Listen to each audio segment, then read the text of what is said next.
আজ বানাবো আলু কুলচা। এই রেসিপিটা অলরেডি আপনারা সকলে দেখেছেন। তো আমি এখানে নিয়ে নিয়েছি 2 কাপ মতো ময়দা, তার মধ্যে দিয়ে দিলাম লবণ, চিনি। এখানে আমি 1.5 চা চামচ পরিমাণে নিয়ে নিয়েছি চিনি। এই শুকনো উপকরণগুলো একটু মিশিয়ে নেব।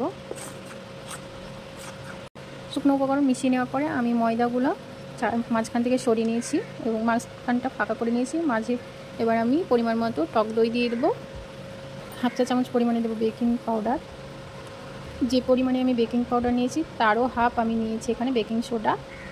দইয়ের সঙ্গে ভালো করে একটু মিশিয়ে নেব, তাহলে দেখা যাবে যে দইটা অনেকটাই ফুলে উঠবে। দইটা কিন্তু অনেকটাই ফুলে উঠেছে। এবার দিয়ে দেবো সামান্য পরিমাণে সাদা তেল, খুব অল্প করে দেব। এবার হাত দিয়ে ভালো করে মেখে নেব।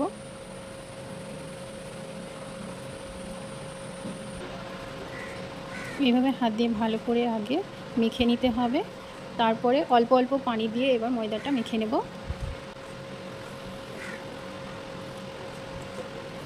ময়দাটা এরকম নরম আর চেটচেটে করে একটু মেখে নিতে হবে, তাহলে কুলচাটা খুব সুন্দর নরম হবে। আর এবার আমি ঢাকনা দিয়ে ঢেকে আধ ঘন্টা থেকে প্রায় 40 মিনিট মতো রেখে দেবো রেস্টে। তার জন্য পুরটা রেডি করে নেব। দিয়ে দেবো আদা কুচি, পেঁয়াজ কুচি, কাঁচা লঙ্কা কুচি, জিরের গুঁড়ো, আর দেবো স্বাদ মতো লবণ। সমস্ত উপকরণ একসঙ্গে ভালো করে মিশিয়ে নেব। রঙের জন্য দেবো একটু লাল লঙ্কার গুঁড়ো।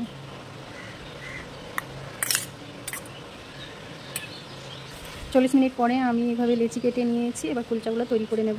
একটা লেচি নিয়ে নিয়েছি। এবার এর মধ্যে কিছুটা আলুর পুর দিয়ে দেবো। এইভাবে গোল করে নেব।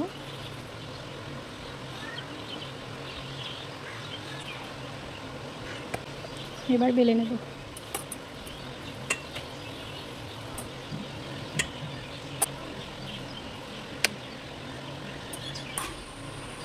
উপর দিয়ে একটু কালো জিরা ছড়িয়ে দেবো। আপনারা চাইলে এখানে সাদা তিল আবার ধনে পাতাও দিতে পারেন, তবে দেখতে খুব সুন্দর লাগে। এবার হালকা হাতে বেলে নেব। তাও অবশ্যই আগে থেকে পানি দিয়ে দিয়েছি, আর দেখুন পানিটা খুব গরম হয়ে গিয়েছে। এবার কুলচাটা দিয়ে দেবো। এবার ঢাকনা দিয়ে ঢেকে দেবো।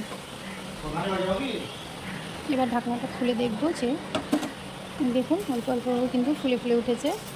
উপর দিয়ে একটু বাটার লাগিয়ে নেব। এবার উল্টিয়ে দেবো। এটা হয়ে গিয়েছে। এবার তুলে নেব। সেমভাবে আরেকটা করে নেব।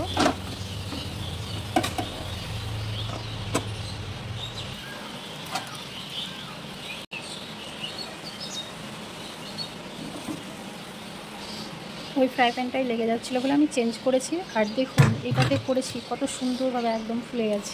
উপর দিয়ে একটু বাটার ব্রাশ করে দেব।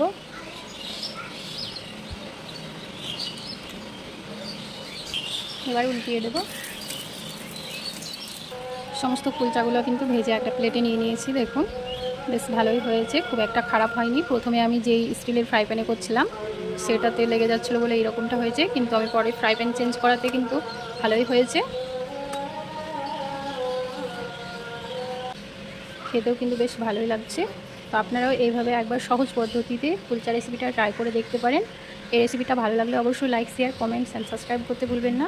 আর পাশে থাকা বেল বাটনটি অবশ্যই ক্লিক করবেন, যাতে পরবর্তী ভিডিও নোটিফিকেশান পেয়ে যান। সকলেই ভালো থাকুন, সুস্থ থাকুন। আল্লাহ হাফেজ।